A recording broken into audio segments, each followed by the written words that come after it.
My brothers and sisters, husbands, Ephesians 5:25 through 33 contains vital instructions for husbands in their relationship with their wives. Verse 25 gives the basic command: husbands, love your wives. In case anyone wonders, the Greek word for love here is a form of agape. Husbands are to love their wives with Yahuwah's kind of love, selfless, sacrificial, and unconditional. For a husband to love his wife, he must truly desire what is best for her, and he must work for that best, regardless of the cost to himself. The standard by which husbands are to love their wives is stated outright, and it's a high standard indeed. Just as Mashiach loved the called out assembly and gave himself up for her, the love of Mashiach took him to the stake. The love of a husband for his wife will involve a similar giving of himself, even if the end result is not as bloody. Such is the nature of true love, that it is willing to sacrifice for the loved one. Such is the nature of marriage, that Yahuwah intends husbands to sacrifice for their wives. The goal of husbands loving their wives is also addressed.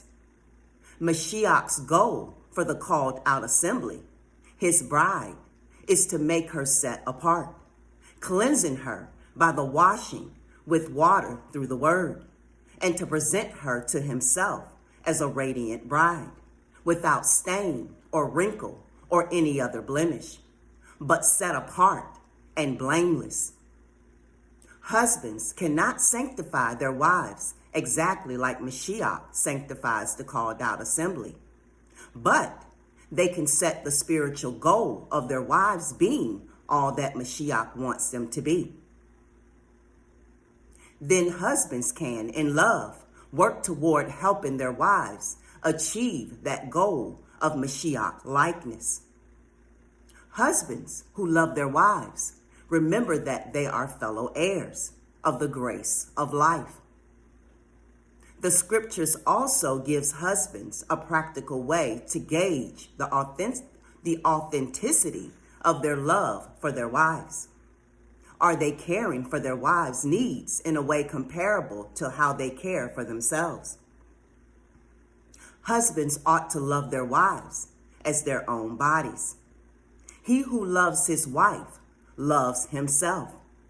After all, no one ever hated their own body, but they feed and care for their body, just as Mashiach does the called out assembly. The one flesh principle comes into play here. Selfishness has no place in a marriage. And ironically, as a husband meets the needs of his wife, he will find that he himself reaps the benefits.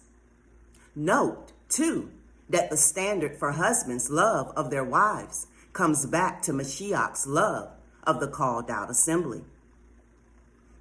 The remainder of the passage in Ephesians 5 deals with the principle of leave and cleave and emphasizes once again the connection between the marriage relationship and the relationship of Mashiach and his called out assembly. Too often, husbands look earlier in Ephesians 5 and latch on to verse 22. Wives, submit yourselves to your own husbands as you do to Yahuwah.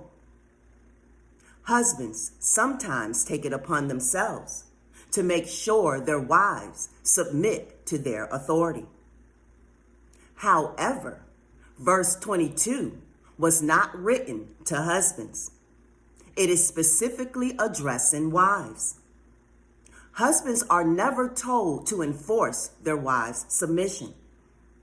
Rather, husbands are told to love their wives. Verse 25 through 32 are for husbands, and that is what they should focus on. What is a husband's responsibility?